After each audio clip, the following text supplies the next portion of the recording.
What's going on? So, welcome back to another episode of the Behind Dance Talk Show.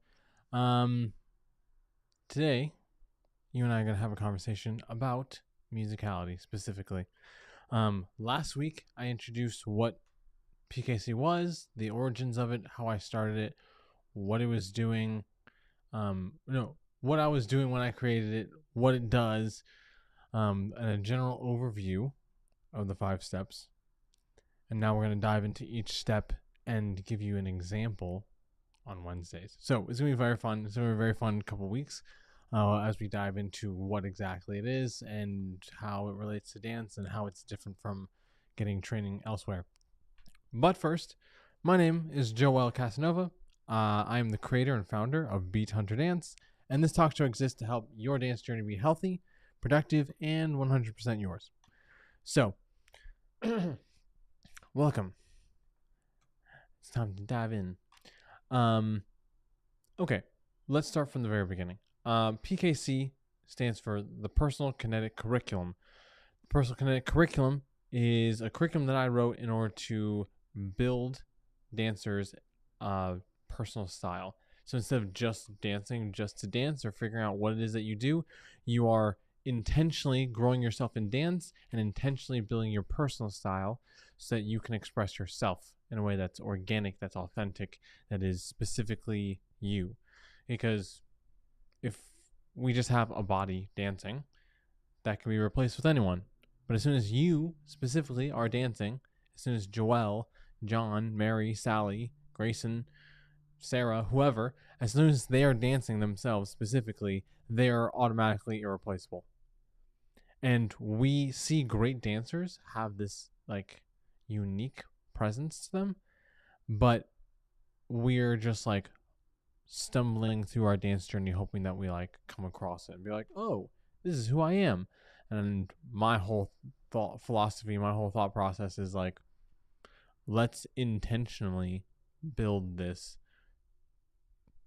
into you, right? So like, let's intentionally grow your dance skill for the purposes of finding your personal style instead of hoping that one day you become unique and you dance as unique as you actually are, right?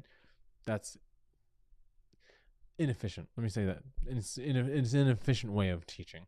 However, right, this talk show is about being productive, not inefficient. So the whole point is, I create like this foundation, these 5 foundational points that build on top of each other. So if you're trying to find the foundations of dance as a whole, it takes a lot of thought, right? I've been doing this for literally years, right? I started in 2015, technically 2014 when I was driving to Virginia from Texas in order to live here, but I actually wrote the curriculum in spring of 2015. So that's like almost 11 years. It'd be like 11 years this past spring, right? So as I'm building these things, I'm like searching the bottom line, like how far down can we go till it's like this is the only thing that you need in order to start dance and come up. There's nothing else below it. So musicality is the foundation, and even within the step of musicality, there's like layers that start at the bottom and come all the way up. Musicality, the little catchphrase that I created for it as I'm building this and as I'm writing this, is music personified. Because your whole goal with musicality is to train your body so that you're in control of it and you can make it look like what you're hearing, right? So if someone were to see you dancing, you're like, okay, this guy's moving cool. But as soon as they hear the music that you're dancing to, like you're scrolling and you see the video like without sound, and then they're like, oh, they hit the sound button, and what they are hearing should look like you're moving, right? That's the ultimate goal. And a lot of people have different definitions of musicality. That's mine, right? So that is what I think is the most important: the control of your body and to be able to look like what you're hearing. So we start with the foundations, like you're standing, unless you plan on dancing primarily on your hands, which I don't think you will be. Unless you are, in that case, I would love to see it. Send me a video. But most people, the majority, 51% and more, are on their feet, and you need to connect your body with your feet, right? We're just like, okay, I can move my body, and this is like in hip hop, this is where we're grooving, this is where we're dancing. In ballet, you're like shifting your weight from one foot to the other as you're moving, right? It's all footwork, body weight based. And as we get further, we get to the next thing, which is like moving your body. It all takes muscle tension, right?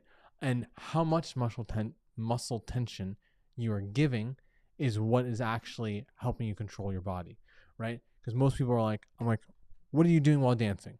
And they're like, listening to the music. And I'm like, yes, but like literally. And they're like, staying on time to the music. And I'm like, yeah, but like literally with your body, what are you doing? And they're like, I'm grooving, I'm waving, I'm pausing, what? And I'm like, no, literally anatomically, what you're doing with your body is tensing your muscle and relaxing your muscle. Like your body is made up of the whole, like a skeleton, right? And then you have muscles on top of that in order to move that skeleton into different places, right? So your muscle, the control of your muscle and the mind-body connection that you have, let's get to the mind-body connection in a second. The muscle that you have specifically, when it tightens or when it relaxes, that is what's making something look different, and it gives you just the ability to move, right? If all my muscles relaxed immediately right now, I would just like flop into this chair and probably fall on the floor, right? When you're standing in a dance studio, if you were to relax, literally 100% relax, you would just fall to the ground. Just standing up and moving takes at least a little bit of muscle tension. And the more we hit and tense our muscles in specific positions, changes how we're moving, right? The mind-body connection is your brain saying, this is what I want to do with this specific part of my body and when. That's number one, right? So it's like, okay, what am I moving? My hand.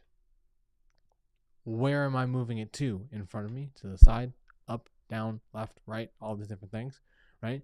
How hard and how soft am I doing that? Softly, slowly, quickly, in a tense fashion, like you're jerking around because you're tensing your muscles, right? All those different factors are included in musicality.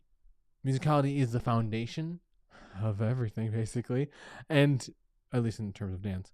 And as you're moving your body, you have like 1,000 different options, which, as a side note, is the reason why beginner dancers can get overwhelmed when it comes to dance lessons, right? Because you're kind of freehand drawing. There's no stencil. There's no connect the dots. There's no color in the lines. Like there's just an open page if you consider it drawing, right?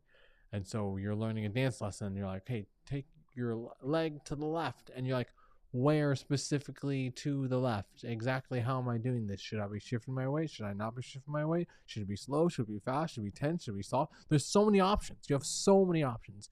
And if you're not trained in it, it's overwhelming. Legitimately. It's just like so many options that you get like analysis paralysis, right? So to train in it, we start diving into each part of the body and saying, how can we move this and when? And I kind of sum it up in multiple different things, right? Body weight, activation, right? Just activating your body and moving into different places and being willing to being able to move it into different places specifically. Contractions, like literally contracting your muscle and using that for the purposes of dancing, right? If you're just like holding and then releasing, you're not, that could be part of your dancing. But the idea is that you can use contraction and relaxation of your muscle in order to actually move. Like I said, everything in the body anatomically is based off of what your muscle is doing. So literally what's happening is when I'm walking, right? If I want to go into slow motion, I have to tense my muscles in a specific way in order to move naturally and softly, but at a slower pace. So I'm not changing into this specific dance walk. I'm just walking in slow motion. Versus if I'm doing very quick footwork, I need to know what the footwork is. I need to know where to put my feet. Where to put my body weight. And then I need to do it with tense muscle in order to hit the different things that I'm doing. Right?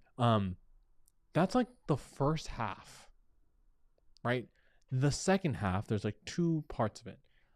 Literally what you're doing with your body, making your brain connect to the body to say, like, this is where I'm going in space, and this is how tense it is, this is how soft it is. But the other part that your brain is doing, if you want to separate into body and brain, is your ear, right? Listening to the music is how you're going to change your muscle in order to match the music. Because if you're not listening, you're just moving. Once you start moving to music or to a specific sound or specific lyrics or vocal melodies, that's when you're actually dancing to something. Or even just a drum. Like, you're getting the rhythm of the drum, and then different sounds in the drum make you move differently. Now, that can sound very engineer, right? There's a problem, here is a solution. Right? I hear a snare. And so I'm going to move my hand or my body or a specific part of my body to match it. Okay, I correctly did it. Check mark. No. Musicality is giving you the ability, the foundation in order to have artistic expression. This is a dance curriculum. This is a dance training. So it's not in just relation to move your body. You're moving in order to dance. So how you hit that snare, once you know all the options that you have and you've trained your body to move and do what you want it to do, you can hit that snare in a bunch of different ways. You can move softly, snare, and you move to the side. Or you can do it hard, snare, and stop. Like, you hit a specific position and you stop on that snare noise. Or that snare, when the snare hits in the music, you can start a motion and go into a completely different movement, right? It all depends on what you want to do, but you need to be able to do it intentionally.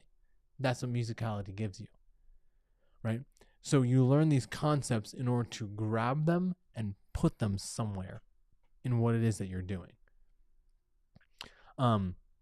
That's usually what musicality looks like when you're in a class of mine specifically.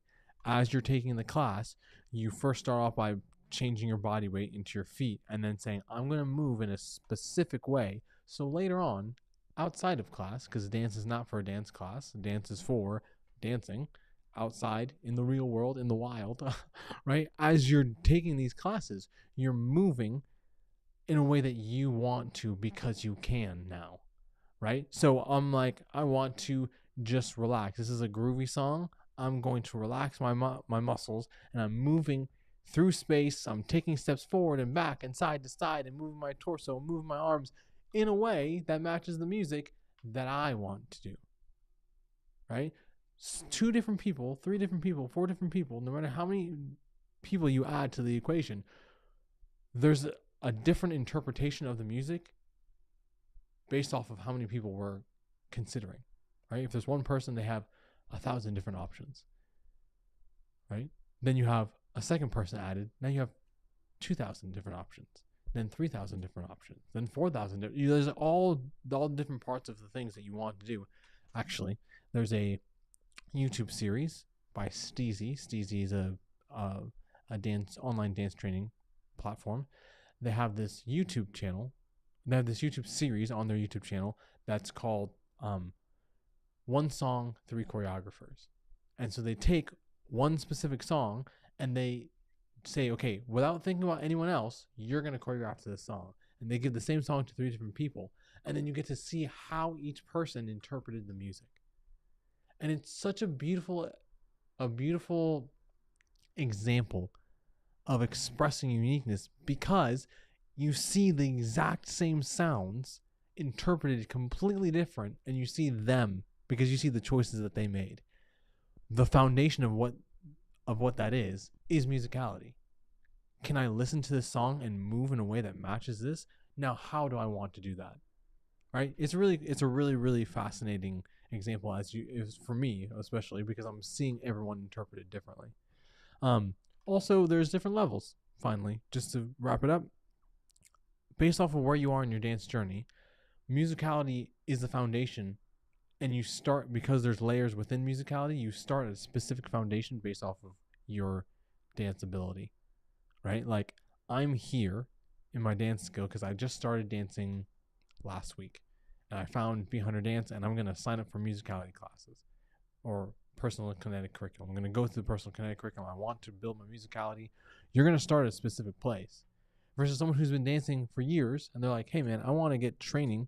And you find B100 Dance, you're like, I want to get training with this guy. Joel seems like a very cool person. I would agree with you, right? And so you jump into this class, and you might be dancing for 15 years.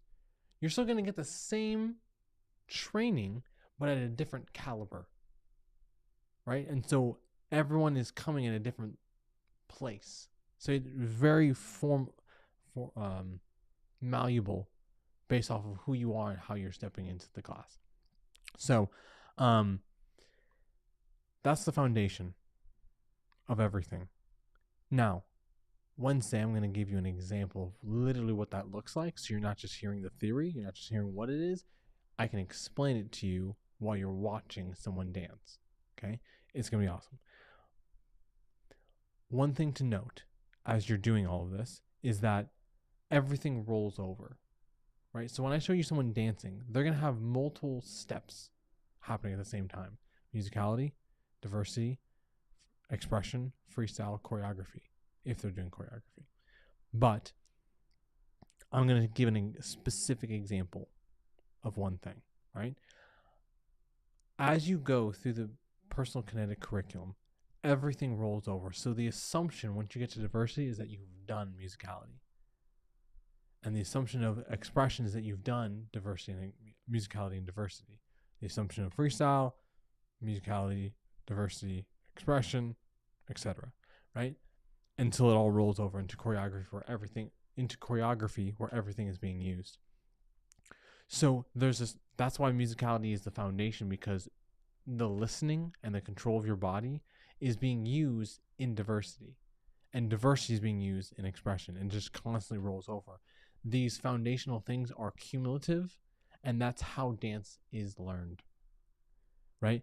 You start not just getting different styles and going and learning random different skills, which is unfortunately what a lot of studios or even like intensives and workshops do. They're just like, okay, do this, and this is totally isolated from this, and this is totally isolated from that, and this is totally isolated from that. It's like, no, everything is built into each other. As you're growing, as you're moving forward, you start rolling it over. Once you've gotten musicality, you can start using your musicality elsewhere. In fact, diversity is the application of musicality. That's the definition of it, right? But let me not get ahead of myself. Here's a little exercise that you can do. Find a sound in the music, right? Find something that is very pronounced, right? A snare, a bass line, a bass drum, right? A hi-hat, right? All of them have different sounds to them, like a guitar riff or even a vocal melody that repeats over and over again. And just keep doing that 15 seconds over and over and over again to listen to what you're hearing. And just take one part of your body, like your arm, right? Say it's yeah. It doesn't even matter what it is that you're doing, right? What matters is that you're moving your body to the music, and then you move it to a different thing, the other arm or the head. Boom. And then chest, and then hips, and then leg, right? So you can be like, okay, I'm listening to this and controlling my body so that I'm doing a specific thing with it, right? If you need help, if you'd like more in-depth personalized training, you can go to beat100dance.com or hit me up on Instagram, beat100dance, just at beat100dance. You could just Google me. That's where a lot of people find me. the Googles. They did the Googles, and they're like, hip hop classes near me, and I will come up, guaranteed. Right? Beat Hunter Dance. That's when we can dive into who you are and how you specifically move and train your body in musicality. So the information I'm about to put up is the other classes that I do. Like I said in the very first one last week, the introduction to personal kinetic curriculum, is that the personal kinetic curriculum is the backbone of Beat Hunter Dance. Right? We introduce a concept, and then we slowly pull back so that you are filling in the gaps for yourself. Right? I don't want you to just have musicality that looks like me, because there's already me. That the position is already taken, right? We are not accepting any more applicants for Joel Casanova, but there's a vacancy for who you are. Fill it. It's designed literally specifically for you. It's the best. So, here's the information. I'll see you next time with some examples, and we can kind of break it down as we see other dancers using it. Okay? Have a great day.